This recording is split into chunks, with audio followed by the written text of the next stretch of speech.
కనుక ఈ యొక్క 40 సంవత్సరాలు 41 సంవత్సరం ప్రవేశించిన దినాన్ని బట్టి మరి 2 కుమార్తెలు 2 కుమారులు మరి వారికి బిడ్డలు దేవుడు ఆశ్చర్యకరంగా జరిగించారు.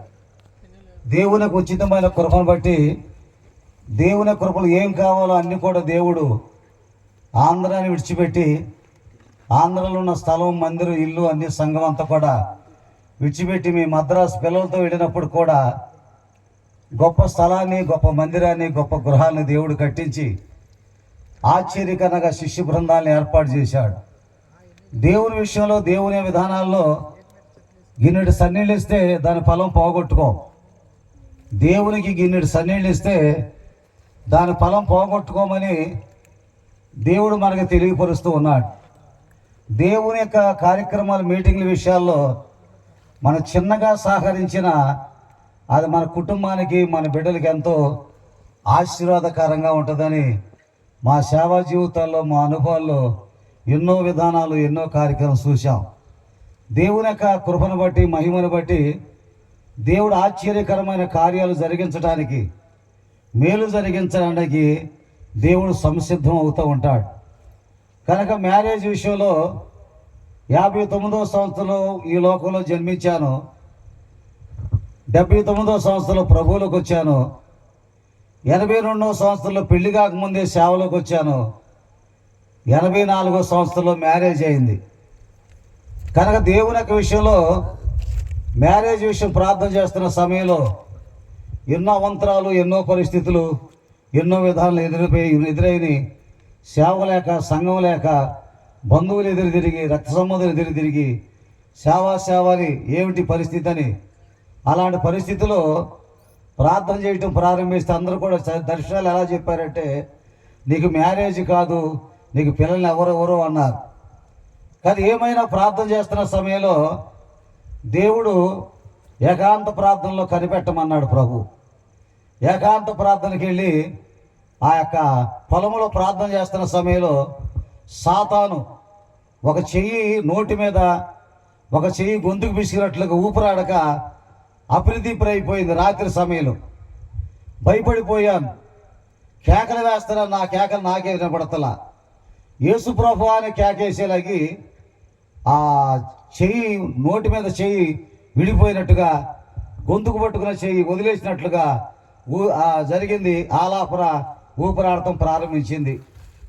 అంత చీకటి, కటిక చీకటి, లైట్లు టార్చిని పట్టుకోవటం కూడా తెలియదు. అలాంటి పరిస్థితి ఏం చేయాలి? ఇప్పుడు ఇంటికి వెళ్ళాలా?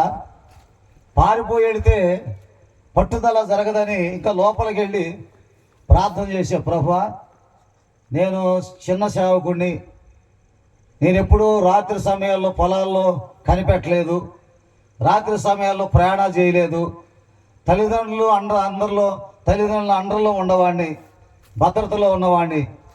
కానీ ఈరోజు నేను పారిపోతే సాతాను విజృంభిస్తాడు. ఇక్కడ నేను కూర్చున్నాను, ఈ కళ్ళం, పంట పొలం కళ్ళం, ఆ కళ్ళంలో కూర్చున్నాను.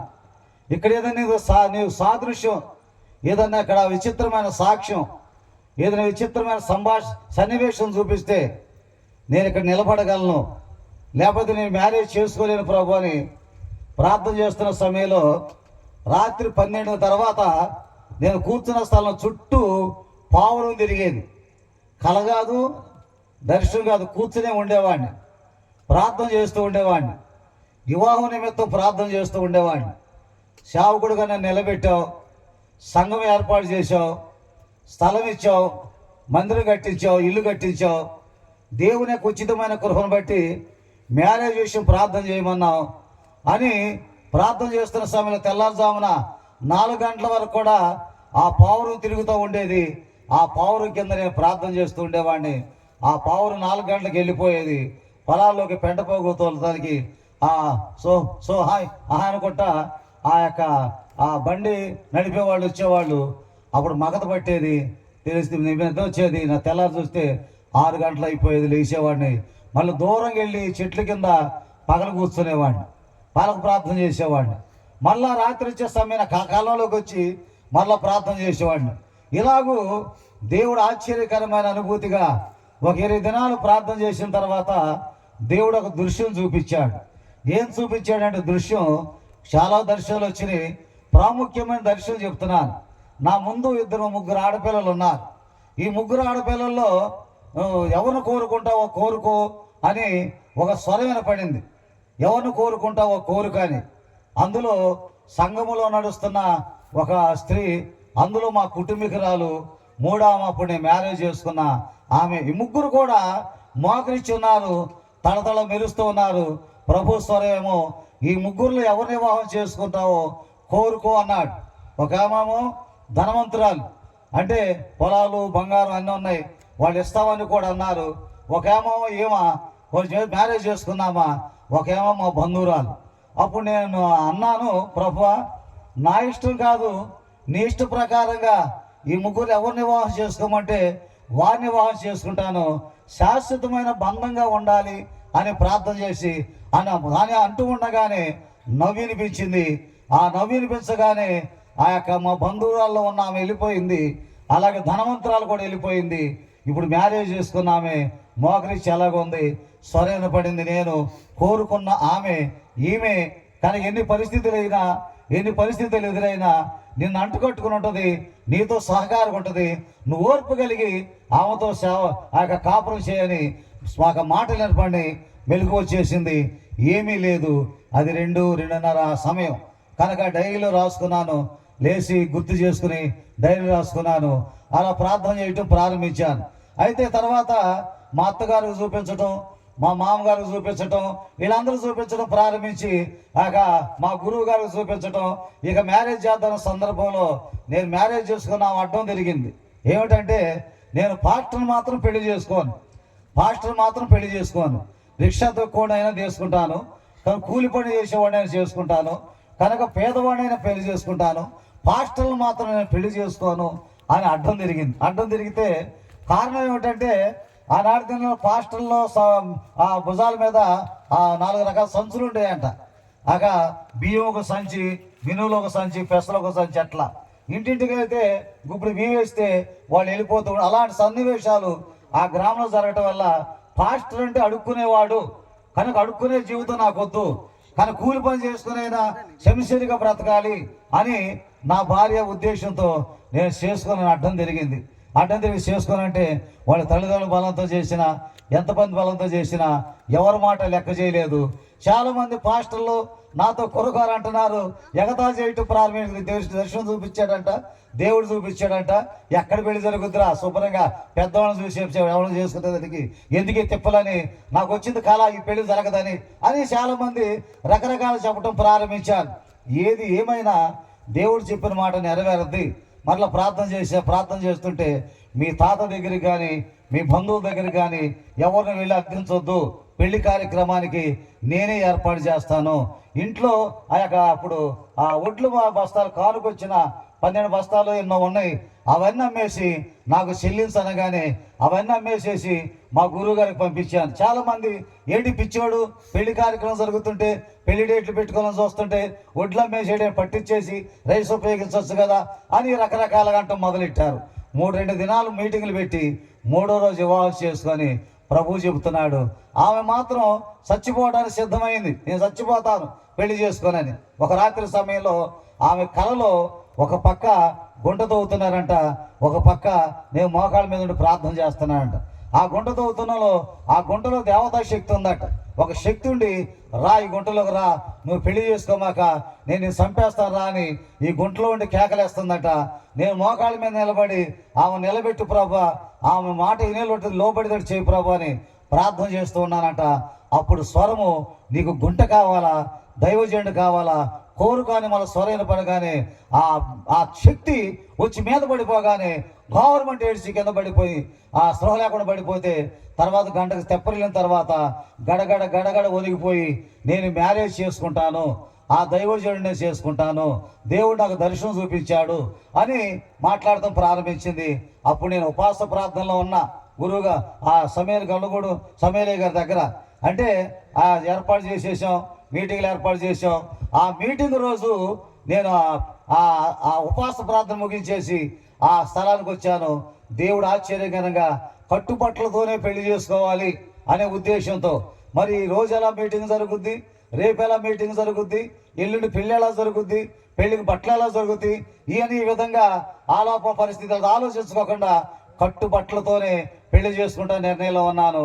దేవుడు ఆశ్చర్య సంఘం అంతా నిలబడి నువ్వేం కంగారు పడొద్దా పాస్టర్ గారు, పెళ్లి కార్యక్రమం మేము జరిపిస్తాం, భోజన కార్యక్రమం మేము జరిపిస్తామని సంఘం అంతా నిలబడి ఆ కార్యక్రమం నిలబడి టెంట విషయంలో కానీ అన్ని విషయాలు నిలబడ్డారు. దేవుడు ఆశ్చర్యకరంగా అద్భుతకరంగా బట్టలు కూడా దేవుడు అనుగ్రహించాడు. మా తల్లి గారికి, మా తండ్రి గారికి, మా తమ్ముడికి వాళ్ళు కూడా దేవుడు బట్టలు అనుగ్రహించాడు. దేవుడు అద్భుతకరంగా మ్యారేజ్ జరిగిన తర్వాత రాత్రే నీ భార్యను తీసుకెళ్ళి మీ గురువు గారి దగ్గర ప్రార్థనలో ఉంచు అని చెబితే అక్కడ 2 నెలల వరకు ప్రార్థన ఉంచిన తర్వాత ఆ తర్వాత తీసుకొచ్చుకోమని చెబితే అప్పుడే తీసుకొచ్చుకున్నా. దేవుని యొక్క ఉచితమైన కృపను బట్టి దేవుని విధానాలు, దేవుని విషయాల్లో నేను అనుకునేవాడిని, నేను చేసినట్లుగా నా భార్య ప్రార్థన చేస్తుందా, నేను చేసినట్లుగా చెప్తే, నేను నడిచినట్లుగా అనేక మందికి ఉపదేశం అందిస్తుందా, నేను చేసినట్లుగా అనేక మందిని ఆకర్షించి అనేకని ఆకట్టుకుంటుందా అని బాధపడేవాడిని, పెరుగులాడేవాడిని. రాత్రి సమయంలో, పగల సమయాల్లో ప్రార్థన చేస్తూ ప్రారంభించేవాళ్ళం. దేవుని కృపని అద్భుతకరంగా దేవుడు అనుభవంలో నిలబెట్టాడు. పిల్లలు కొంత పెద్దవాళ్ళు అయిన తర్వాత ఎమ్మటెమ్మటే 4 కానుపులు రావటం, 5 కానుపులు రావటం, తర్వాత తెప్పలేని తర్వాత దేవుళ్ళు నిలబడి ప్రార్థన చేయటం, దేవుళ్ళు ముందుకు సాగటం. సంటి పిల్లలు కూడా పొలాలు తీసుకెళ్ళి ఆ ఉయ్యాలేసి గుడ్డగట్టి ఆ ఉయ్యాల్లో పడేసి ప్రార్థన చేస్తూ ఉండేవాళ్ళం. దేవుని యొక్క ఉచితమైన కృపను బట్టి దేవుడు అద్భుతకరమైన మేలు జరిగిస్తాడు. దేవుని యొక్క విధాల్లో, దేవుని అనుభవంలో, దేవుని సత్యములో ప్రతి ఒక్కరు కూడా మేలు అనుగ్రహించేవాడు దేవుడు ఉన్నాడని దేవుని యొక్క సత్యములో నిలబడతాం. అలాగే మా పిల్లల పెళ్ళిళ్ళు కూడా మగపిల్లల కట్నం తీసుకోకుండా వాళ్ళ పెళ్ళిళ్ళు జరిగించాను. ఆడపిల్లలకైతే ఖర్చు భరించి వాళ్ళ ఆడపిల్లల వివాహం జరిగించాను.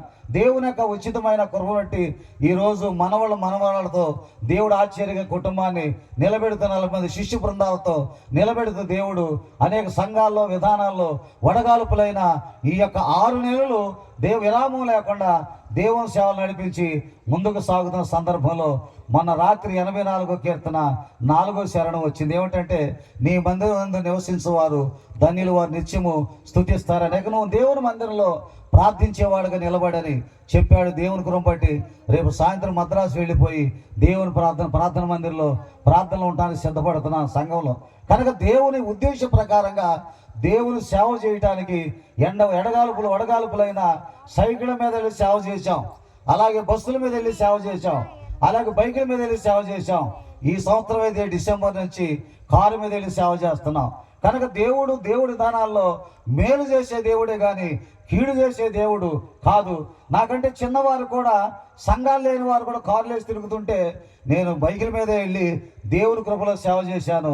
అనుకోని రీతికి దేవుడు ఒక ఆమెనే ప్రేరేపించి ఆ కారుని ఇచ్చి పంపించి దేవుడు కారును బుక్ చేయించి ఆమె ఇచ్చిన విధానం ఆశ్చర్యకరమైన విషయం.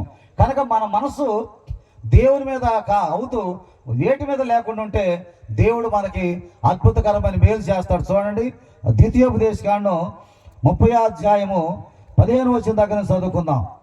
ద్వితీయోపదేశకాండము 30వ అధ్యాయము 15వ వచనం నుంచి దేవుడు మనకి అద్భుతకరమైన కార్యాన్ని జరిగించేవాడు, మేలుని చేకూర్చేవాడని ద్వితీయోపదేశకాండంలో ఒక వాక్యం మాట్లాడుతుంది. 30వ అధ్యాయము 15వ వచనం దగ్గర చదువుకుందాం.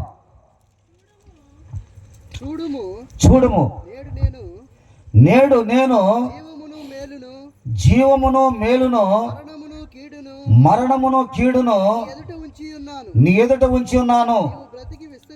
నువ్వు బ్రతికి విస్తరించినట్లుగా నీ దేవుడిని యెహోవాను ప్రేమించి ఆయన మార్గములందు నడుచుకొని ఆయన ఆజ్ఞల కట్టడల విధులను ఆచరించమని నేడు నేను నీకు ఆజ్ఞాపించుతున్నాను. చూశారా, దేవుడు తన భక్తుల విషయంలో గొప్ప సందేశం అందిస్తూ ఉన్నాడు.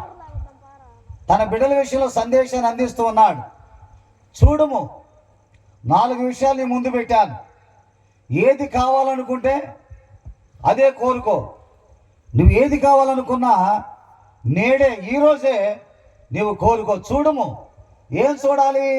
4 విషయాలు పెట్టాడు. జీవమును, మేలును, మరణమును, కీడును నీ ఎదుట ఉంచాను. ఈ 4 విషయంలో ఏది కావాలో కోరుకో. జీవం అంటే బ్రతకటం, మేలంటే ఆశీర్వాదం, మరణం అంటే చనిపోవటం, కీడంటే ఇక బయటకు లేకపోవటం, రాపోవటం. కనుక ఇక నీకు జీవము కావాలా, నీకు మేలు కావాలా, నీకు మరణం కావాలా, కుటుంబంలో కీడు కావాలా, ఏది కావాలో కోరుకో. ఏది కావాలంటే ఆ మార్గం అదే. అమరావతి వెళ్ళాలంటే మార్గం ఉంది, తుళ్ళూరు వెళ్ళాలంటే మార్గం ఉంది. కనుక ఏ మార్గాన్ని వెళ్ళాలంటే ఆ మార్గాలు ఉన్నాయి.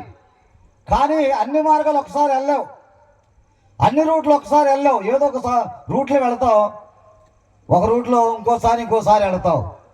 కానీ దేవుడైతే నువ్వు బ్రతకాలనుకుంటున్నావా? జీవం కావాలా, మేలు కావాలా, మరణం కావాలా, కీడు కావాలా? ఈ 4 నీ ముందు పెడుతున్నాను. ఏది కావాలో కోరుకో అంటున్నాడు.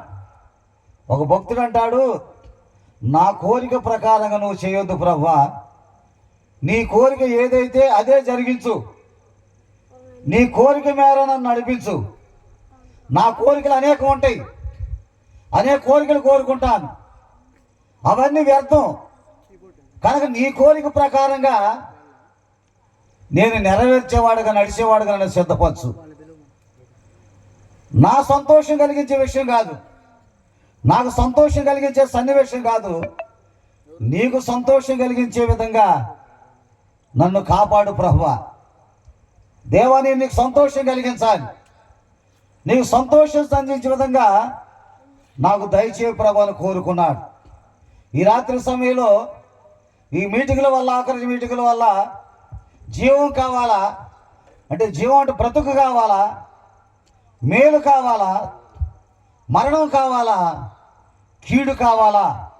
జీవము కావాలంటే దేవుని చేతిలో ఉండాలి, మేలు కావాలంటే దేవుని చేతిలో ఉండాలి.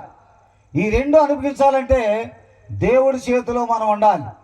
కానీ మరణం కావాలంటే సాతాను చేతిలో ఉండాలి, కీడు కావాలంటే సాతాను చేతిలో ఉండాలి. కనుక సాతాను చేతిలో ఉన్న వారికి మరణం జరుగుద్ది, కీడు జరుగుద్ది. దేవుని చేతిలో ఉన్న వారికి మేలు జరుగుద్ది, జీవము దొరుకుతుంది. కనుక దేవుని చేతిలో మనం ఉన్నామా? మన చేతిలో దేవుడు ఉన్నాడా?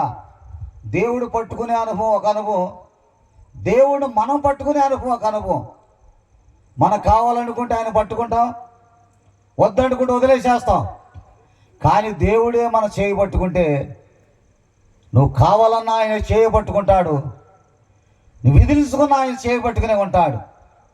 దేవుడి చేతిలో ఆయన చేయి పట్టుకున్న వారం అయితే మరణంలోకి వెళ్ళనివ్వడు, కీడుకి వెళ్ళనివ్వడు, జీవము కలిగిన వారికి బ్రతికిస్తాడు. మన కుటుంబాల్లో ఎన్నో రకాల అద్భుతకరమైన మేలులు జరిగిస్తాడు. కనుక మన దేవుడు మేలు జరిగించేవాడే. అందుచేత ఆయన పరలోకం నుంచి భూలోకానికి వచ్చి, భూలోకములో మన దరిద్రతకున్న మన దరిద్రతను ఆయన మోసి మన భాగ్యవంతులుగా, ధనవంతులుగా చేశాడు. యేసు ప్రభువులో నీతి ఉంది, జ్ఞానం ఉంది, పరిశుద్ధత ఉంది, మేలుంది, ఆశీర్వాదం ఉంది, జీవం ఉంది, ఆ యొక్క పరిశుద్ధాత్మ ఉంది. ఆయన చేతిలో, ఆయన దగ్గర ఆయనకు అద్భుతకరమైన అధికారం ఉంది. అలాంటి అన్నీ కూడా మనకి ఇచ్చేసాడు దేవుడు. దేవుడు ధనవంతుడైనప్పుడు కూడా, ఆయన సమస్తం కలిగిన వాడైనప్పుడు కూడా ఆయనలో ఉన్నాయని మనకి ఇచ్చేశాడు. మనలో ఏమున్నాయి? మనలో దరిద్రత ఉంది, కీడు ఉంది, చెడుగుంది, అపవిత్రత ఉంది, గాఢాంధకారం ఉంది, తెగులు ఉంది. ఇవన్నీ ఆయన తీసేసుకున్నాడు. మనలో ఉన్నవి ఆయనకి వెళ్ళిపోయి ఆయనలో ఉన్నాయి మనకు వచ్చేసినాయి. అందుచేతనే మేలుకరమైన జీవితం కలిగి ఉండమని దేవుడు మనకు తెలియపరుస్తున్నాడు. ఈ రాత్రి సమయంలో 4 విషయాలు ముందు పెట్టాం. ఏది కావాలో కోరుకో, ఏది కావాలంటే అదే నీకు అనుగ్రహిస్తాను. అయితే మేలుని గురించి మనం ఈ రాత్రి సమయంలో, మేలు పొందాలంటే ఏం చేయాలి, ఆశీర్వాదం పొందాలంటే ఏం చేయాలి, మంచి పొందాలంటే ఏం చేయాలి, కనుక మేలును కోరుకోమంటున్నాడు. కనుక మేలును పొందాలంటే రోమీలకు రాసిన పత్రిక 6వ అధ్యాయం. కనుక మేలు పొందాలంటే మనం ఏం చేయవలసింది? రోమీలకు రాసిన పత్రిక 8వ అధ్యాయము 23వ వచనాన్ని మనం ధ్యానం చేసుకుందాం. రోమీలకు రాసిన పత్రిక 8వ అధ్యాయము 23వ వచనంలో మేలు పొందాలంటే మనం ఏం చేయాలి, మనం ఏం చేస్తే మేలు పొందుతాం అనేది దేవుడు మనకి బైబిల్ గ్రంథంలో కొన్ని విషయాలు మనకి తెలియపరిచాడు. మేలు పొందాలనుకుంటున్నాం, బ్రతకాలనుకుంటున్నాం, ఆశీర్వాదం పొందాలనుకుంటున్నాం, దేవుని ద్వారా దీవెన పొందాలనుకుంటున్నాం, దేవుని ద్వారా మంచి పొందాలని ఇలాంటి దైవజనుడి ద్వారా మనందరం కలిసి మహాసభలు ఏర్పాటు చేసుకున్నాం. చిన్న సంఘమైన నమ్మకమైన దైవజనుడు, ప్రార్థనాపరుడు, దేవుని మీద ఆధారపడేవాడు. ఆయన మొదటి నుంచి దైవ స్వరూపులోనే ఉన్నాడు.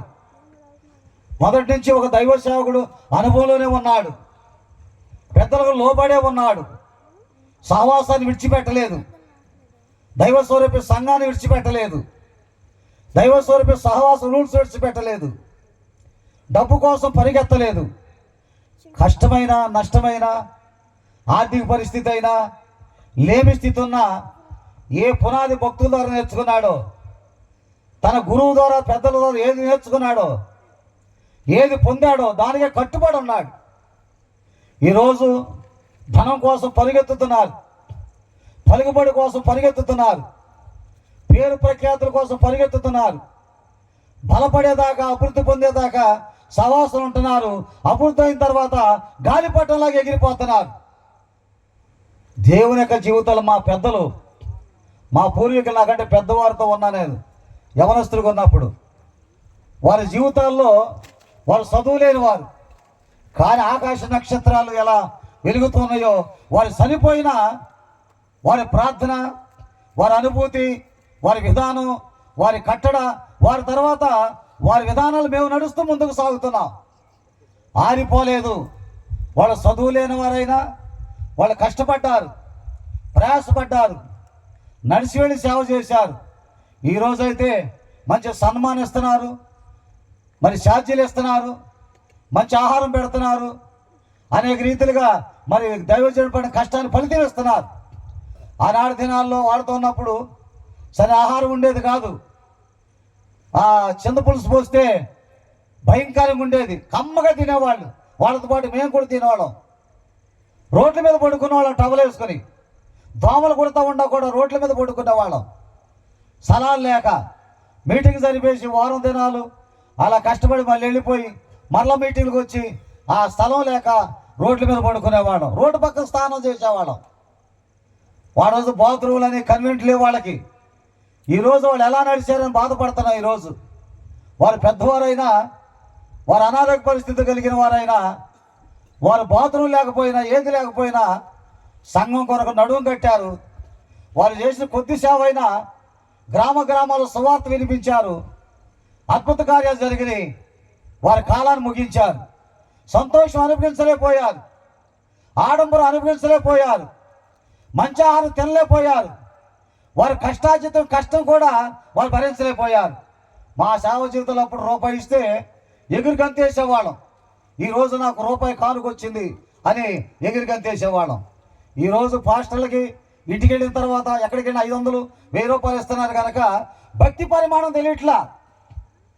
తినటానికి తిండి వచ్చిన తర్వాత, చిన్న మందిరం కట్టుకున్న తర్వాత, 10 మంది విశ్వాసులైన తర్వాత గురువు అంటే ఏమిటో, సహవాసం అంటే ఏమిటో, విధానం ఏంటో తెలియక గాలిపటంలో ఎగిరిపోతున్నారు. కానీ దైవజనుడు ఈ రోజుకి ఎలాంటి పరిస్థితి అయినా, ఎలాంటి విధానం అయినా నిలబడ్డాడు. మరి మీటింగ్లకి సహకరిస్తున్నారు. అవసరమైతే తప్పైనా నిలబడి కొనసాగిస్తున్నాడు. చిన్నవారిని పెద్దవారిని దూరమైన పిలిపించి వారి కష్టార్జితంగా ఫలితం ఇస్తున్నాడు. కారణం దేవుని మేలు పొందాలని, దేవుడి ద్వారా మేలు పొందాలని, దేవుడి ద్వారా మేలు మీ అందరూ పంచాలని, మేలుకరమైన సంఘంగా కొనసాగించాలని. సంఘానికి మేలు జరిగితే సేవకుడు మేలు జరుగుద్ది. సంఘం అభివృద్ధి అయితే, సంఘ కుటుంబాలు అభివృద్ధి అయితే మరి దైవజనుడు అభివృద్ధి అవుతూ ఉంటాడు. ఇందాక సాక్ష్యం చెప్పారు కదా, అలాంటి పరిస్థితుల్లో ఉన్న సావబతుకులు ఉన్న వారి జీవితాలు, వారి బిడ్డలు అమెరికా వెళ్ళిపోయారు. సంపాదన పరులు అయిపోయారు. కారణం దైవజనుడిని పోషించడానికి దేవుడు అంత ఉన్నతమైన స్థితిని దేవుడు కలగజేశాడు. కనుక ఇప్పుడు మేలు పొందాలంటే ఏం చేయాలి? రోమీయులకు రాసిన పత్రిక 8:23 గట్టిగా చదవాలి, నాకు వినపడేటట్టుగా. 8:23 చదవాలి. 28 చూడండి. దేవుని ప్రేమించు వారికి అనగా ఆయన సంకల్పం చొప్పున పిలువబడిన వారికి మేలు కలుగుటకై సమస్తమును సమకూడి జరుగుతున్నామని ఎరుగుతాము. ఎందుకనగా తన కుమారుడు అనేక సహోదరులు జ్యేష్ఠులగునట్లు దేవుడు ఎవరిని ముందు ఎరిగెనో వాడు తమ కుమారునితో సారూప్యము గలవాడుగా ముందుగా నిర్ణయించాను. మరియు ఎవరిని ముందుగా నిర్ణయించాను వారిని పిలిచాను. ఎవరిని పిలిచాను? ముందుగా వచ్చి నీతిమంతులకు వచ్చాను. ఎవరు నీతిమంతులకు ఇచ్చానో వారిని మహిమ పరిచాను. చూసారా? మేలు పొందాలంటే మనం ఏం చేయాలి? దేవుని ప్రేమించే వారికి దేవుని ప్రేమించే వారికి ఆయన సంకల్ప చొప్పున పిలువబడిన వారికి మేలు కలుగుటకై సమస్తం జరుగుతున్నవి. షార్ట్లో చెప్పాలంటే మేలు కలగాలంటే ప్రభువుని ప్రేమించాలి. ఎవరిని ప్రేమించాలి? ప్రభువుని ప్రేమించాలి. ప్రభువుని ప్రేమించేవాడు దగ్గరున్న మనుషులు ప్రేమిస్తాడు, కుటుంబాన్ని ప్రేమిస్తాడు, భార్యను ప్రేమిస్తాడు, భార్య భర్తను ప్రేమిస్తుంది, బిడ్డను ప్రేమిస్తాడు, చివరికి దైవజనుడిని ప్రేమిస్తాడు. అలాంటి ప్రేమించినప్పుడు దేవుడు నీతిమంతులుగా తీరుస్తాడు. దేవుడు ఎవరిని ముందుగా పిలిచానో అని దేవుని యొక్క వాక్యం. కనుక మేలు జరిగించడానికి దైవజనుడిని దేవుడు పిలిచాడు. ఆ దైవజనుడి ద్వారా మేలు చేకూర్చడానికి దేవుడు అద్భుతకరమైన కార్యాన్ని దేవుడు జరిగించాడు. నేను చదువుకునే దినాల్లో మా గురువు గారు మంచి సినిమా పాయింట్లో ఆ సాక్ష్యం పాటల పుస్తకాలు రాసిన కొంత. అయితే మా గురువు గారు వచ్చి అప్పుడు సినిమా కానీ బయలుదేరి వెళ్తున్నాను, నీ గురించి ఒక దర్శనం వచ్చింది అన్నాడు. ఏం దర్శనం వచ్చింది అయ్య గారు అన్నా? నా గురించి మీకు రావటం ఏంటి? నేను ప్రార్థన రాను కదా, నా పీరియడ్ వేరు, నా లోకం వేరు, నా గురించి దర్శనం కలరావటం ఏంటన్నా? నీవు రైలు పట్టాల మీద ముద్దుని పెట్టి గొడ్డలతో ముద్దుని ఒక పగలు కొడుతున్నావు. అది ముద్దు మీద పడతలేదు కానీ రైలు పట్టాల మీద పడుతుంది. ఆ ముద్దు పగిలిపోవట్లేదు కానీ గొడ్లు మొక్కుపోతుంది. చివరి గొడ్లు పక్కన పడేసావు అన్నాడు. ఏంటో కదా కళ అర్థం అన్నా? నీవు చదువుకున్నా, నువ్వు ఉద్యోగం చేసినా, నువ్వు వ్యాపారం చేసినా, నువ్వేది చేసినా గొడ్డలు మండిపోయినట్లుగా నీ జీవితం అభివృద్ధి కాదు, నువ్వు మేలు దొరకదు, నీ భవిష్యత్ అంతా గొడ్డలు మొక్కుపోయినట్లుగా నీ పరిస్థితికి లోటు జరుగుద్ది అన్నాడు. మరి ఏం చేయమంటావు అన్న? నువ్వు ప్రార్థనకు వచ్చి ప్రార్థన చేసుకుంటే దేవునికి మంచి భవిష్యత్తు ఇస్తాడు అన్నాడు. అప్పుడు నేనన్నాను, అయ్యా నేను ఇంటర్మీడియట్ 7th తప్పా, ఇంటర్మీడియట్లో ఇంగ్లీష్ సబ్జెక్ట్ తప్పా. ఇంటర్మీడియట్ అన్ని సబ్జెక్టులు పాస్ అయ్యాను, ఇంగ్లీష్ సబ్జెక్ట్ తప్పా. నువ్వు ప్రార్థన చేసి ఆ ఇంగ్లీష్ సబ్జెక్ట్ కానీ పాస్ అయితే నేను ప్రార్థనకు వచ్చేసేస్తానన్నా. వస్తావా అన్నాడు. వస్తానయ్యా, మాట అంటే మాటే. ఇంగ్లీష్ సబ్జెక్టు పాస్ అవ్వాలి, నీ ప్రార్థన చేయాలి, నేను పాస్ అవ్వాలి, ఫెయిల్ అయితే రానన్నా. ఓకే అనుకున్నాం, సరే అని వెళ్తాను అన్నాడు. వెళ్ళిపోయాడు. తీరా పరీక్షల దగ్గరకు వచ్చేసి పరీక్ష హాల్లో కూర్చున్నా, పేపర్ చూస్తే అన్నీ వచ్చినాయి. ఇప్పుడు కరెక్ట్గా ఆన్సర్ రాశాను అనుకో, పాస్ అయ్యాను అనుకో, ఎక్కడికి వెళ్ళాలి? ప్రార్థనకి వెళ్ళాలి. కనుక తప్పాను అనుకో, ఈసారి పాస్ అవుదాం, అప్పుడు ప్రార్థనకి వెళ్ళే పని లేదు కదా అని రివర్స్ జవాబులు రాసేసి, అంటే లైట్ గురించి రాయమన్నాడు అనుకో, రోడ్డు గురించి రాశా. అక్బర్ గురించి రాయమన్నాడు అనుకో, శివాజీ గురించి రాశా. అంటే రివర్స్ రాసేసాను. మరి రాయిపోతే మరి బుద్ధప్ప అంటారు కదా. అన్నీ రాంగే రాసిందంతా, పేపర్లన్నీ రాంగే. అలా ఒక్క మార్క్ కూడా రాదు, 0 మార్కే రాసి వచ్చేసాను. అంటే ఫెయిల్ అవ్వాలి, పాస్ అవ్వకూడదు. వస్తున్నా బెనర్జీ అన్నాడు. ఏంటయ్యా గారు పాస్ అవుతావా అన్నాడు. నీ ప్రార్థన బట్టానండి, నువ్వు ప్రార్థన బట్టి పాస్ అవుతా, నువ్వు ప్రార్థన చేస్తున్నావు కదా, నీ ప్రార్థన బట్టి పాస్ అవుతా, పాస్ అయ్యే పరిస్థితి లేదు పో అన్నాడు. అయిపోయిందిలే రాజు రాసుకుందాం అనుకున్నాం. ఏదో కాలం ఉంది, బలకట్టం రిజల్ట్ వచ్చేసినాయి. మా స్నేహితుడికి బెనర్జీ నువ్వు పాస్ అయ్యేవరా అన్నాడు. అరే పిచ్చోడు లాకుండా నేను పాస్ అవటం ఏంటరా అన్న. దడ పుట్టింది. ఇంటికి వచ్చా, పెద్దోడా నువ్వు పాస్ అయ్యేవరా అన్నాడు మా నాన్న. దిగులు పట్టేసింది, వ్యాధులు వచ్చేసింది. కాలేజీకి వెళ్ళి వెంటనే సైకిల్ వేసి కాలేజీకి వెళ్ళిపోయా. ఫెయిల్ అయిన వాళ్ళందరూ నేను తిడతాడు ప్రిన్సిపాల్ గారు. నేను నిలబడ్డా అక్కడ, బెనర్జీ రాయా అన్నాడు. ఏంటండి అన్న, నువ్వు పాస్ అయ్యా అన్నాడు. గవర్నమెంట్ ఏడిసా నేను, దేవుడు ఆడ ఫెయిల్ అయితే ఏడుతా, ఆడ వ్యాధులు పడుతున్నారు, నువ్వు పాస్ అయితే సంతోషించాల్సి కానీ ఏడుతున్నావు ఏంటంటే నా ఏడు ఆయనకే తెలుసు. విజయవాడ సినిమా హాల్లో ఏమైపోతాయి, పారికలో సినిమా హాల్లో ఏమైపోతాయి, బెంగళూరులో సినిమాలు, గుణదలో సినిమాలు ఏమైపోతాయి సినిమా హాళ్ళు అని గవర్నమెంట్ ఏడ్స్ వచ్చి దిగులు చింత వేదనాన్ని ఒక్కసారి ప్రవేశించేసింది. ఇక అనుకున్న మహమ్మద్ బిన్ తుగ్లక్ సినిమా చూసి తుగ్లక్ అయిపోదాం ఇక అని బయలుదేరా. మళ్ళీ ఎదురు పడ్డాడు ఆయన. ఎక్కడికి వెళ్తున్నావు, పాస్ అయ్యా అంటున్నావు అన్నాడు. నీకెవరు చెప్పారట అన్న. మరి పాస్ అయ్యా కానీ దేవుడి దగ్గర రా అన్న. వస్తాను అర్జెంట్ పని ఉందని నిడమూరు నుంచి డొంక రోడ్డు, మట్టి రోడ్డు మధ్యలోకి వెళ్ళినాక సైకిలు నడవట్ల, వర్షం వచ్చేసింది. వర్షం వచ్చేసింది, ముందుకెళ్ళి వెనక్కి వెళ్ళా, కింద పడిపోయి బట్టలని మురిగైపోయింది, మట్టి అయిపోయింది.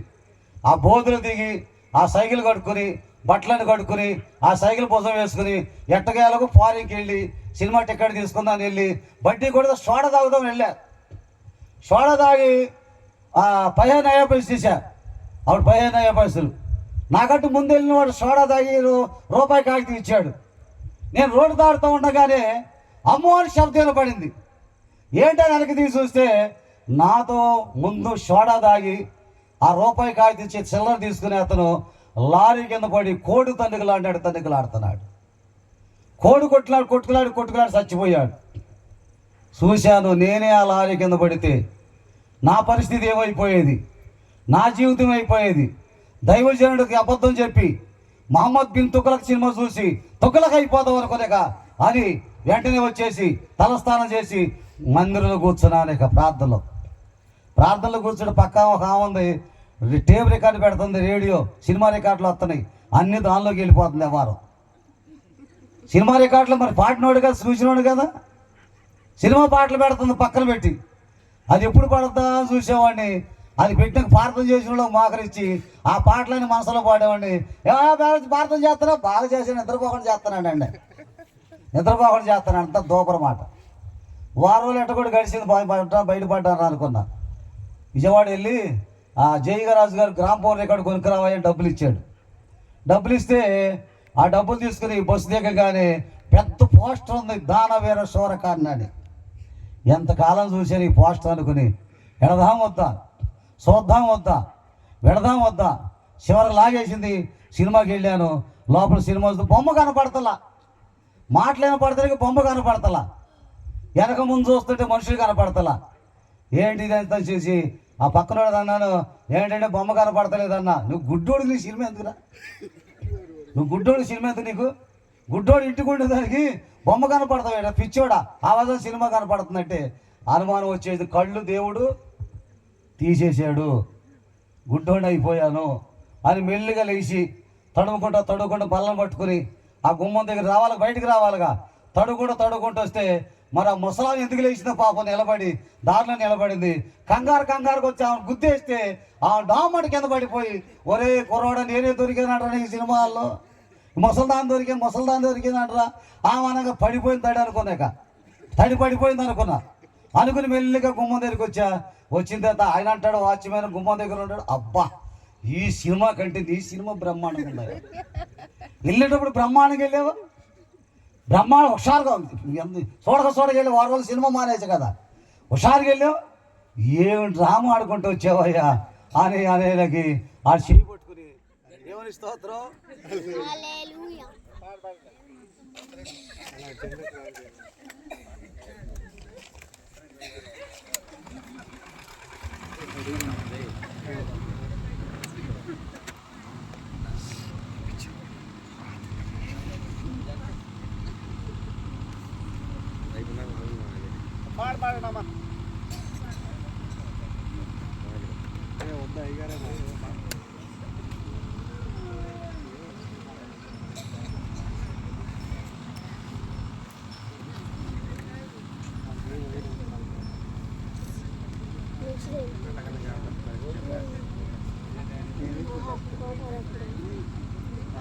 అయ్యారు పాడు పాడు. దేవుని స్తోత్రం.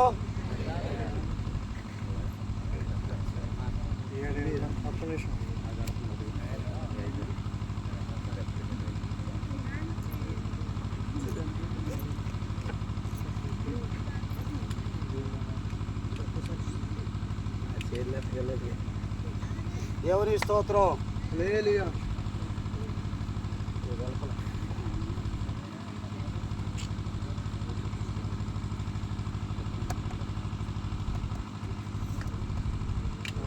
అయ్యారు ఒకసారి మాట్లాడు. అయ్యారు దేవుని స్తోత్రం. దేవుని స్తోత్రం అని వాచ్మెన్ అన్నాడు. ఏడని తడిపాడు, తడిగి కొట్టేస్తాడు అనుకున్నా. నాడు చేయి పట్టుకుని మెల్లగా, అయ్యా వెళ్ళేటోడు మంచిగానే వెళ్ళాను, వచ్చేటోడు మాత్రం గుడ్డోడు అయిపోయాను అని స్టోరీ చెప్పగానే నాడికి ప్రేమ కలిగి, మరి ఏం చేయమంటావు అన్న. నీళ్ళ ట్యాప్ ఎక్కడుంది అక్కడ చూపిస్తావని అంటే గుడ్డోడు తీసుకెళ్ళి నీళ్ళ ట్యాప్ దగ్గర పెట్టాడు. కళ్ళు కొట్టుకుని ప్రార్థన చేశా, ప్రభా కంటి చూపు కలిగి చేస్తే నేను ప్రార్థన నుండి నీ మాట వింటాను ప్రభా అని ప్రార్థన చేసి వెనక జేబులో చేయి పెడితే ఆ డబ్బులు కూడా ఎవడు దొంగతాను లాగేసాడు. గుడ్డోడి దగ్గర లాగేస్తే సన్నగా కనపడుతుంది దారి. 12 కిలోమీటర్లు విజయవాడ చెరిగేపాడు. మెల్లిగా రోడ్డు పక్కన నడుచుకుంటా గుడ్డోళ్ళలాగా మెల్లిగా నడుచుకుంటా 12 కిలోమీటర్లు అంటే చిన్న విషయమా? అంతటితో తడిపోయి ఎంత పోయి ఇక అప్పుడు ప్రార్థనలో ఉండి తల స్నానం చేసి ప్రార్థనలో ఉండి ఎవరు చెప్పకుండా దేవుని దగ్గర అద్భుతకరమైన కార్యాన్ని దేవుడు జరిగించాడు. కనుక దేవుని ప్రేమించే వారికి మేలు కలుగుతుంది. దేవుని మీద ప్రేమ ఉండాలి. ఆ ప్రేమ కలిగిన వాడు దైవజనుడిని ప్రేమిస్తాడు, దైవజనుడి మాట వింటాడు, దైవజనుడు లోపడతాడు. రెండో విషయంలో 81వ కీర్తన, దావీదు రాసిన కీర్తనలు 81వ కీర్తన 8వ శరణం చదువుకుందాం. 81వ కీర్తన 8వ శరణం. 81వ కీర్తన 8వ శరణం. నా ప్రజలారా ఆలకించుడి, నేను మీకు సంగతి తెలియజేతును. అయ్యో ఇశ్రాయేలు, నీవు నా మాట వినినెడల ఎంత మేలు. చాలు, నీవు నా మాట వినినెడల ఎంత మేలు. 13వ శరణం. అయ్యో నా ప్రజలు నా మాట వినినెడల, ఇశ్రాయేలు నా మార్గం అనుసరించినడలా ఎంత మేలు. కనుక దేవుని మాటని వినాలి, దేవుని మాటని ఆలకించాలి. మొదటిది దేవుని ప్రేమించాలి, రెండోది దేవుని మాట వినాలి, మూడోది దేవుని మాట ఆలకించిన వాడుగా ఉండాలి, అనుసరించిన వాడుగా ఉండాలి. ఈ మూడు కనుక మనం చేస్తే మేలు పొందాలంటే ఏం చేయాలి? ప్రభువును ప్రేమించాలి. మేలు పొందాలంటే ఏం చేయాలి? దేవుని మాట వినాలి. దేవుని మేలు పొందాలంటే ఏం చేయాలి? దైవ సేవకుడి మాట వినాలి. దైవ సేవకుడి మాట వింటే ఆ నష్టాలు కలిగే కాదు కదా.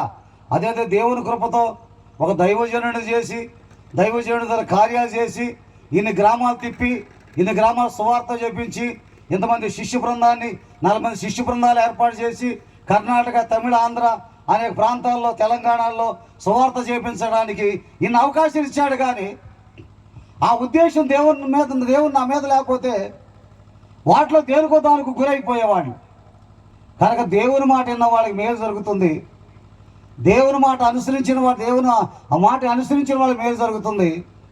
దేవుని ప్రేమించిన వాళ్ళు మేలు జరుగుతుంది. 34వ కీర్తన 10వ శరణంగా చదువుకుందాం. దావీదు రాసిన కీర్తనలే 34వ కీర్తన 10వ శరణం. 10వ శరణం ఏముంది? సింహ పిల్లలు లేమి గలవై ఆకలి కొనును, యెహోవాను ఆశ్రయించు వారికి ఏ మేలు కూడా కొదువై ఉండదు. కనుక దేవుణ్ణి ఆశ్రయించిన వారు ఉండాలి. నీవే నాకు దిక్కు, దేవుణ్ణి ఆశ్రయించాలి, నీవే దిక్కు ప్రభువా, నాకెవరు దిక్కు లేదు ప్రభు అని దేవుణ్ణి ఆశ్రయించాలి. మొదటిది ఏంటి? ఆయన ప్రేమించాలి దేవుణ్ణి. రెండవది ఏమిటి? దేవుని మాట వినాలి. మూడవది ఏమిటి? దేవుని మాటని అనుసరించాలి. నాలుగవది ఏమిటి? ప్రభువుని ఆశ్రయించాలి. వారి ఆశ్రయిస్తే వారు గొప్ప అద్భుతకరమైన మేలుని చేకూరుస్తాడు. 34వ అధ్యాయం 34వ కీర్తన 12వ శరణం చదువుకుందాం. చూడండి, 34వ కీర్తన 12వ శరణం కూడా చదువుకుందాం. ఆ బ్రతుకు కోరువాడు ఎవడైనా ఉన్నాడా? అనేక దినాలు మేలు నందుసు బ్రతక కోరువాడు ఎవడైనా ఉన్నాడా? చెడ్డ మాటలు పలకకుండా నీ నాలుకను, కపటమైన మాటలు పలకకుండా నీ పెదవులను కాసుకొనుము. కీడు చేయటం మాని మేలు చేయము, సమాధానం వెతికి దాన్ని వెంటాడము. సుశారం, బ్రతుకు కోరువాడు ఎవడైనా ఉన్నాడా?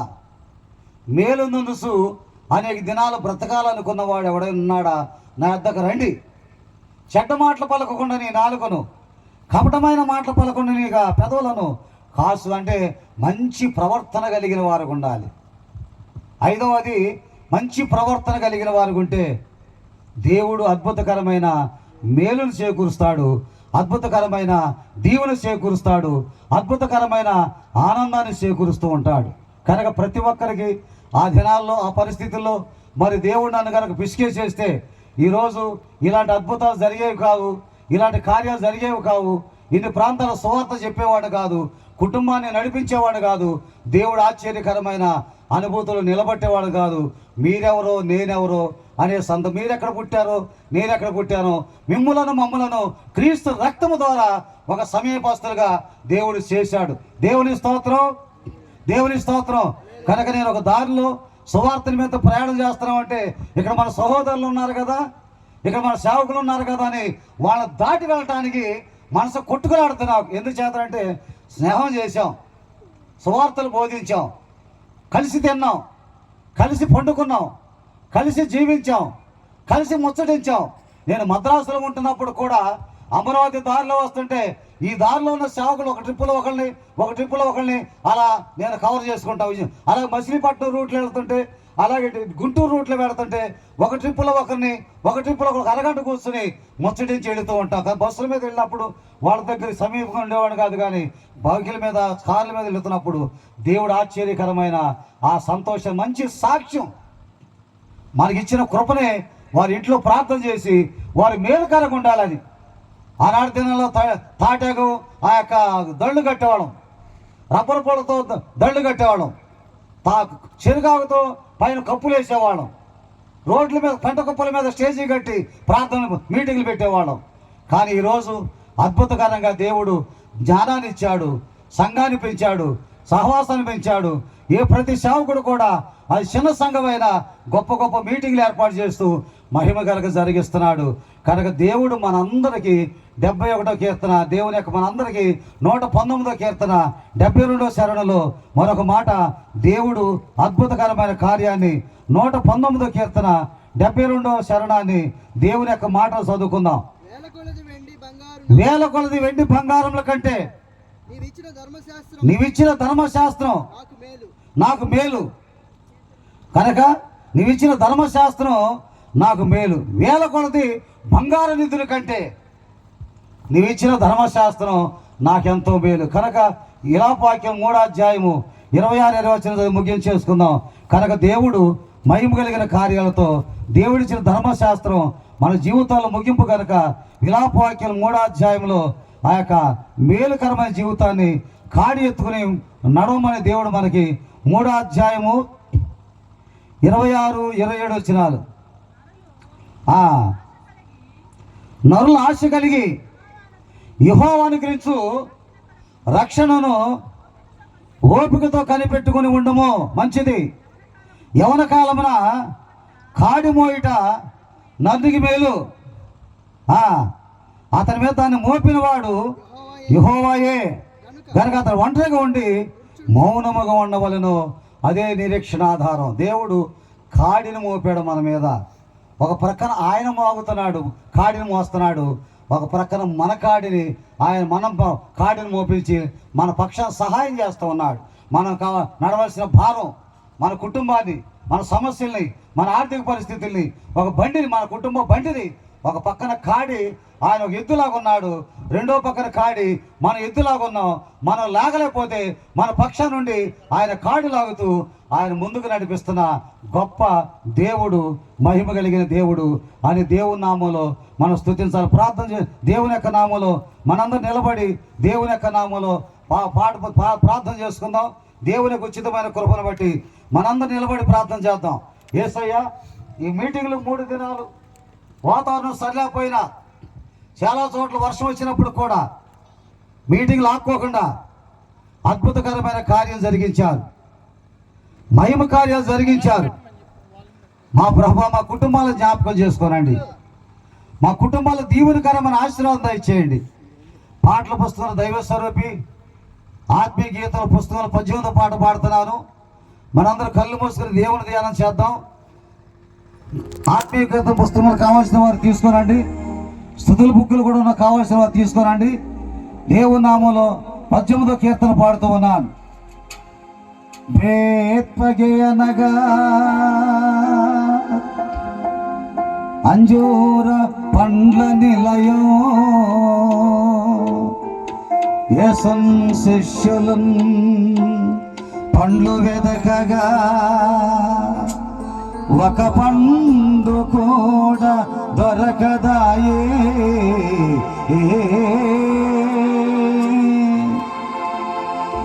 బేత్పగే అనగా అంజూర పండ్ల నిలయం,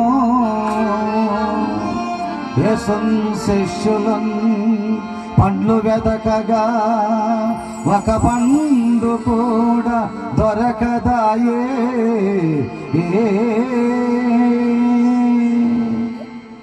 ఓ సోదరా, ఓ సోదరి, ఎలా ఉన్నది నీ జీవితం? ఎలా ఉన్నది నీ జీవితం? ఓ సోదరా, ఓ సోదరి, ఎలా ఉన్నది నీ జీవితం? ఎలా ఉన్నది నీ జీవితము? పైకి పచ్చగా నీవు కనిపిస్తావు, మంచిగా ఉన్నానని అనుకుంటావు. పైకి పచ్చగా నీవు కనిపిస్తావు, మంచిగా ఉన్నానని అనుకుంటావు. వస్తుంది నీకు అగ్ని పరీక్ష, తెస్తుంది నీకు నరక శిక్ష. వస్తుంది నీకు అగ్ని పరీక్ష, తెస్తుంది నీకు నరక శిక్ష. ఓ సోదరా, ఓ సోదరి, ఎలా ఉన్నది నీ జీవితం? ఎలా ఉన్నది నీ జీవితం? యేసు ప్రభువా, ఈ రాత్రి సమయంలో కుటుంబాన్ని జ్ఞాపకం చేసుకో ప్రభువా. ఈ రాత్రి సమయంలో బిడ్డల జ్ఞాపకం చేసుకో ప్రభువా. ఈ రాత్రి సమయంలో కుటుంబాన్ని జ్ఞాపకం చేసుకో ప్రభువా. అనారోగ్యంలో ఉన్నాను, శోకంలో ఉన్నాను, కీడులో ఉన్నాను, మరణంలో ఉన్నాను ప్రభువా.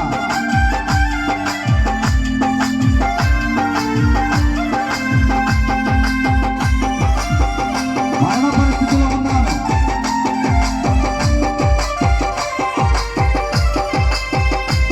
ఈ రాత్రి సమయంలో రా ప్రభువా.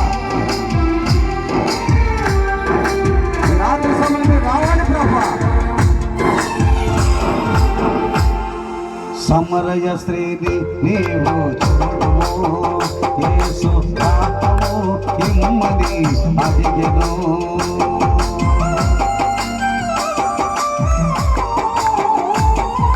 సమరయ స్త్రీని నీవు చూడుము, యేసు ఆత్మము ఇమ్మని అడిగెను.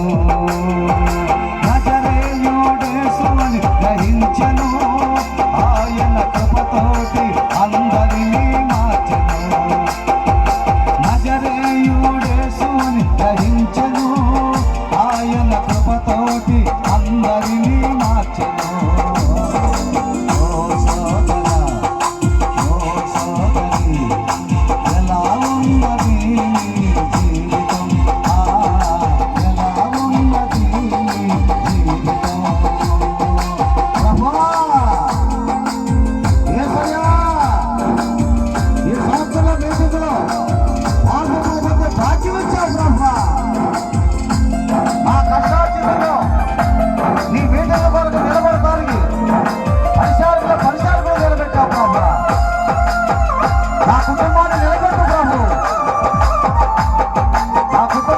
అలాగే జరిగించు ప్రభువా.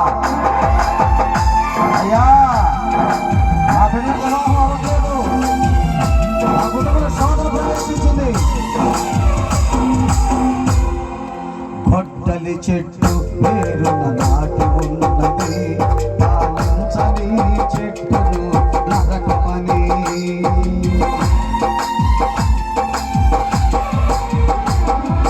గొడ్డలి చెట్టు పేరున నాటి ఉన్నది, పాలించని చెట్టును నరకమని.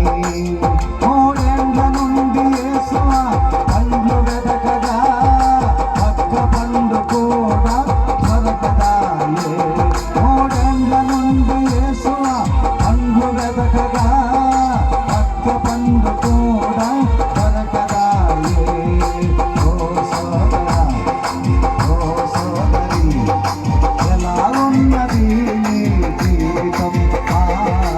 ఎలా ఉన్నది నీ జీవితం? యేసు ప్రభువా, నిన్ను ప్రేమిస్తాను, నీ మాట వింటాను, దైవజనుడి మాట వింటాను, నీ మాట ప్రకారం అనుసరిస్తాను, నిన్ను ఆశ్రయిస్తాను, మంచి ప్రవర్తన కలిగి జీవిస్తాను. నీ కొరకు నేను బ్రతుకుతాను ప్రభువా. అప్పుల్లో ఉన్నాను, శోధంలో ఉన్నాను, అనారోగ్యంలో ఉన్నాను, నా బాధలు తొలగించే ప్రభువుని ప్రార్థన చేద్దాం. నోరు ఇప్పుదాం, అలంకారం కాకవేద్దాం, కన్నీరుగా కాకవేద్దాం, నువ్వు రావని కాకవేద్దాం. ఈ రాత్రి సమయం మా ఇంటికి రమ్మని ప్రార్థన చేద్దాం.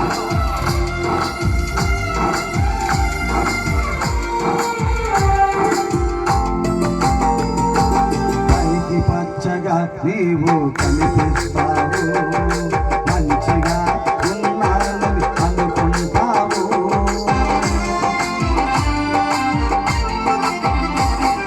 పైకి పచ్చగా నీవు కనిపిస్తావు, మంచిగా ఉన్నానని అనుకుంటావు. వస్తుంది నీకు అగ్ని పరీక్ష, తెస్తుంది నీకు నరక శిక్ష. వస్తుంది నీకు అగ్ని పరీక్ష, తెస్తుంది నీకు నరక శిక్ష. ఓ సోదరా, ఓ సోదరి, ఎలా ఉన్నది నీ జీవితం? ఎలా ఉన్నది నీ జీవితం? ఓ సోదరా, ఓ సోదరి, ఎలా ఉన్నది నీ జీవితం? ఎలా ఉన్నది నీ జీవితం? ఓ సోదరా, ఓ సోదరి, ఎలా ఉన్నది నీ జీవితం? ఎలా ఉన్నది నీ జీవితం? ఈ రాత్రి సమయంలో ప్రార్థన చేద్దాం, ప్రభు దగ్గర ప్రార్థన చేద్దాం. ప్రార్థన చేద్దాం అందరూ కూడా. ప్రభువా వందనాలు నాయన, స్తోత్రాలు ప్రభువా. చేద్దాం 2 నిమిషాలు నోరు తెరిచి, అలాగే 2 చేతులు పైకెత్తుదాం. ప్రభువా వందనాలు నాయన, ఈ దాసులు మాట్లాడిన ప్రభువా నిజమే నాయన. ప్రార్థన చేద్దాం. అయ్యో ఇశ్రాయేలు, నా మాట విని నేను అంత మేలు అన్నావు ప్రభువా. దేవుని ప్రేమించే వారికి సమస్తము సమకూడి జరుగుతుంది అన్నావు. చేద్దాం ప్రార్థన నోరు తెరిచి. యేసయ్యా చేయాలి ప్రార్థన. ప్రభువా వందనాలు నాయన, స్తోత్రాలు ప్రభువా. చేద్దాం ప్రార్థన అందరం కూడా, గొంతెత్తి ప్రార్థన చేద్దాం. ప్రభువా నీ దాసుల ద్వారా మమ్మల్ని మాట్లాడించావు నాయన, ఈ సభల ద్వారా మమ్మల్ని మాట్లాడించావు ప్రభువా.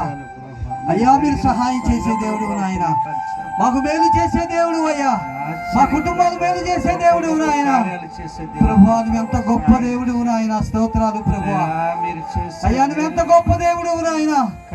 చేద్దాం ప్రార్థన అందరం కూడా చేద్దాం. ప్రభువా సహాయం చేయండి నాయన. యేసు మీకే వందనాలు చెల్లిస్తున్నానయ్యా, పరిశుద్ధాత్మ మీకే వందనాలు నాయన. నిజమే ప్రభువా. అయ్యా నాయన ప్రభువా, ఏర్పరచుకున్న నీ దాసులు ప్రభువా, మా జీవితాల్లో మాకు మేలు చేయడానికే ప్రభువా. వందనాలు వందనాలు స్తోత్రాలు స్తోత్రాలు ప్రభువా స్థాపించి వందనాలు ప్రభువా అయా మీరుతో ఈ రాత్రి సమయంలో స్తుతులు ప్రభువా ప్రతి ఒక్క కుటుంబాన్ని జ్ఞాపకం చేసుకోండి. ఇదిగో నీ దాసులు ప్రభు ఏర్పరచుకున్నావు, ఈ గ్రామానికి పంపబడ్డావు ప్రభువా నాయన, పంపించావు నాయన ఈ గ్రామానికి నాయన ప్రభువా. ఇప్పుడు వరకు నీ దాసుని కాపాడావు ప్రభువా. ఇంకా ముందు ప్రభువా తండ్రి నీ దాసుల ద్వారా అనేకమైన మీటింగ్లు జరిగినట్లుగా సహాయం చేయి, అనేకమైన కూటములు ప్రభువా మహిమకరంగా జరిగించండి నాయన. యేసయ్యా మీకే వందనాలు స్తోత్రాలు ప్రభువా. ఆదరణ దయచేయండి ప్రభువా, మీకే వందనాలు స్తోత్రాలు చెల్లిస్తున్నాం ప్రభువా, మీకే వందనాలు ప్రభువా.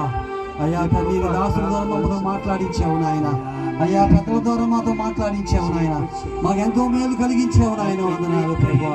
అయ్యా వినుచున్నటువంటి ప్రభువా ఈ దాసుల ద్వారా మాట్లాడించిన ప్రతి మాట ప్రభువా మా జీవితానికి ఆశీర్వాదకరంగా చేయండి నాయన. రక్షణ దయచేయండి, మారు మనసు దయచేయండి ప్రభువా. గ్రామానికి దీవెన దయచేయండి, సహాయం చేసి ప్రభువా. మీ కృపలో నీ దయలో మమ్మల్ని బలపరిచి ప్రభువా. ఇదిగో ప్రభు కూడి వచ్చిన బిడ్డలందరినీ దీవించండి ప్రభు, సహాయం చేసి కాపాడమని చిన్న ప్రార్థన పాఠశాలలో మొదలు వేసి ప్రభువా మంచి వాతావరణం మాకు ఇచ్చారు ప్రభువా. నాయన ఆదరణ కృప దీవెన దయచేయమని క్రీస్తు నామం అడుగుతున్నాము తండ్రి. నటించేద్దాం ఆమేన్. దేవునికి స్తోత్రం. అలాగే నిలబడున్నాం. మరి అయ్యగారు అందరూ మరి పైకి వచ్చినట్లయితే దేవుని స్తుతించడనే పాట పాడుకొని మరి అందరం కూడా జైలు కొట్టి మరి యొక్క ఆశీర్వాదాలతో తీసుకుందాం. మరి అందరం కూడా దేవుని స్తుతించుడి ఎల్లప్పుడు అనే పాట పాడుకొని దేవుని నామని మహింపరుద్దాం. దేవుని స్తుతించుడి ఎల్లప్పుడు, దేవుని స్తుతించుడి, దేవుని స్తుతించుడి ఎల్లప్పుడు, దేవుని స్తుతించుడి. ఆయన పరిశుద్ధ ఆలయము, ఆయన పరిశుద్ధ ఆలయము, ఆయన సన్నిధిలో, ఆయన సన్నిధిలో ఎల్లప్పుడూ దేవుని స్తుతించుడి, దేవుని స్తుతించుడి, ఎల్లప్పుడూ దేవుని స్తుతించుడి. ఆయన పరమ కార్యము బట్టి, ఆయన పరమ కార్యము బట్టి, ఆయన ప్రభావములు, ఆయన ప్రభావములు ఎల్లప్పుడూ దేవుని స్తుతించుడి, దేవుని స్తుతించుడి, ఎల్లప్పుడూ దేవుని స్తుతించుడి. బోలో యేసు మహారాజ్ కి. ఈ 3 దినాలు ఈ సభలు జరిగించిన యేసయ్యకు జై. వాతావరణాన్ని స్వాధీనించుకొని ఈ సభలు జరిగించిన యేసయ్యకు జై. దేవుని స్తుతించుడి, దేవుని స్తుతించుడి, దేవుని స్తుతించుడి, ఎల్లప్పుడూ దేవుని స్తుతించుడి. రాజులకు రాజుకి, ప్రభులకు ప్రభుకి, ఈ 3 దినాలు ఈ సభలను జయకరంగా కొనసాగించిన దేవునికి ప్రాణులు యెహోవాను స్తుతించుడి, సకల ప్రాణులు యెహోవాను స్తుతించుడి. హల్లెలూయా.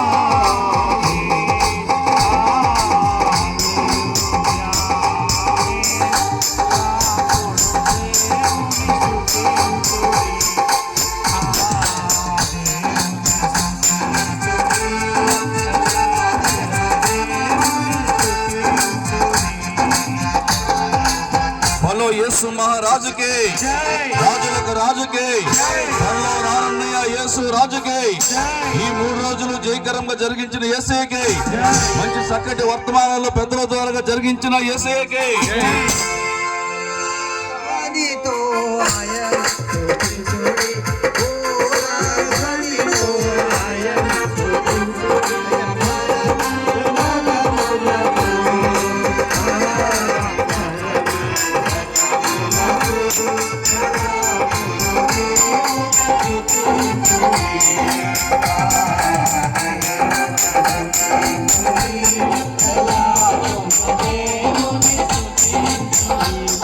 बोलो यीशु क्रिस्त महाराज के the king of king and the lord of lord to the Jesus Christ बोलो यीशु क्रिस्त महाराज के సకల ప్రాణులు యెహోవా స్తుతించు. సకల ప్రాణులు యెహోవా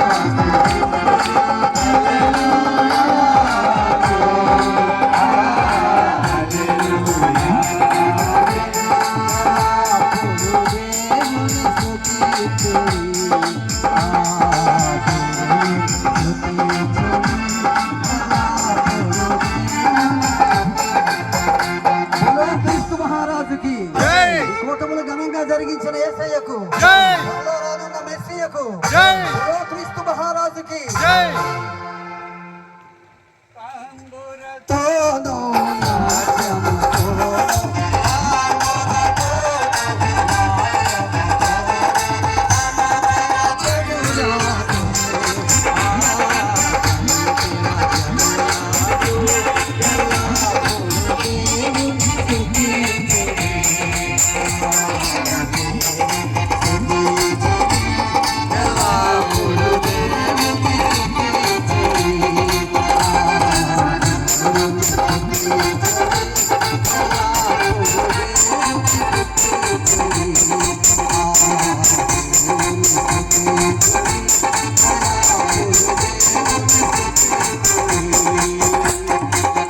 క్రీస్తునొద్దకు రావాలి రావాలి క్రీస్తునొద్దకు రావాలి రావాలి క్రీస్తునొద్దకు రావాలి రావాలి నెమ్మది కావాలంటే క్రీస్తునొద్దకు రావాలి స్వస్థత దొరకాలంటే క్రీస్తునొద్దకు రావాలి ఆరోగ్యము కావాలంటే క్రీస్తునొద్దకు రావాలి కుటుంబం క్షేమముగా ఉండాలంటే క్రీస్తునొద్దకు రావాలి సమస్తముల దీవెన పొందాలంటే క్రీస్తునొద్దకు రావాలి సమస్తం ఎదుగుదల ముందుకు సాగాలంటే క్రీస్తునొద్దకు రావాలి అన్ని విషయాలు అభివృద్ధి పొందాలంటే క్రీస్తునొద్దకు రావాలి మహాభివృద్ధి పొందాలంటే క్రీస్తునొద్దకు రావాలి సకల ప్రాణులు యెహోవా స్తుతించు. సకల ప్రాణులు యెహోవా స్తుతించు. హల్లెలూయా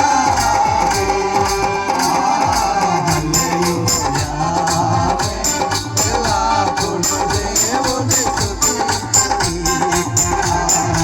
దేవుని స్తుతించుడి. ఎల్లప్పుడూ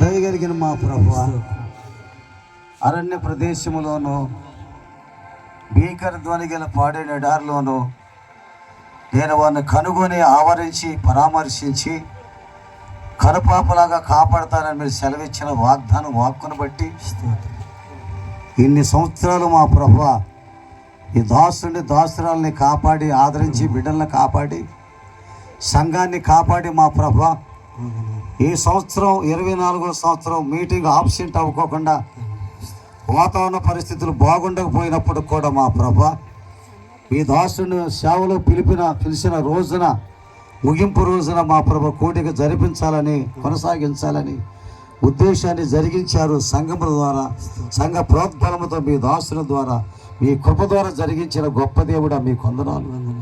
ఈ 3 దినాలు వినిపించిన సంగీతం వృధా కాకుండా ఈ 3 దినాలు పాడిన పాటలు వృధా కాకుండా ఈ 3 దినాలు చేసిన ప్రార్థనలు వృధా కాకుండా ఈ 3 దినాలు వర్తమానం అందించిన వర్తమానాలు వృధా కాకుండా ఈ 3 దినాలు పరిచయం చేసిన పరిచయం వృధా కాకుండా ఈ 3 దినాలు ఇచ్చిన ఆతిథ్యం వృధా కాకుండా మా ప్రభువా మీరు ఘనముగా జరిగించి ఆదరించి నడిపించి బలపరచండి.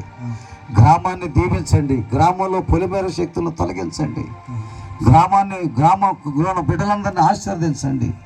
వారి కుటుంబంలో బిడ్డలు మా ప్రభు మంచి ఉద్యోగం కలిగిన వారుగా మంచి భవిష్యత్తు కలిగిన వారుగా తీర్చి బలపరచండి మా ప్రభు.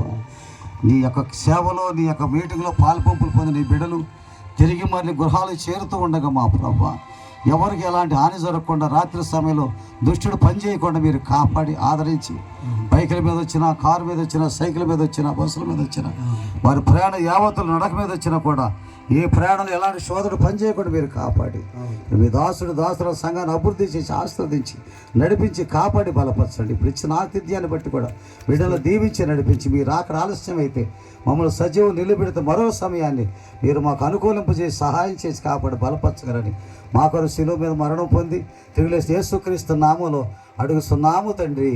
ఆమేన్. పరలోకమందున్న మా తండ్రి, నీ నామం పరిశుద్ధపరచబడును గాక, నీ రాజ్యం మాకు వచ్చును గాక, నీ చిత్తం పరలోకమందు నెరవేర్చిన భూమి మీద నెరవేరును గాక. మాకు కావాల్సిన దగ్గర మాకు దయచేయండి. మాకు క్షమించిన ప్రకారం మా పని మేము క్షమించండి. మమ్మల్ని శోధనలో కాక దృష్టిని తప్పించండి. ఎందుచేత నాకు రాజ్యము బలము శక్తి నిరంతరం నీవే అన్నావు తండ్రి. ఆమేన్. తండ్రి యొక్క ప్రేమ, కుమారి కృప, పరిశుద్ధాత్మ దేవుని యొక్క నిత్య సావాసం మనందరికీ ఎల్లప్పుడు తోడుగుండును గాక. ఆమేన్. యేసు రక్తముకే జయం, ప్రవేశ రక్తముకే జయం, అపాధిక సర్వనాశనం. ఆమేన్ ఆమేన్ ఆమేన్. దేవునికి స్తోత్రం.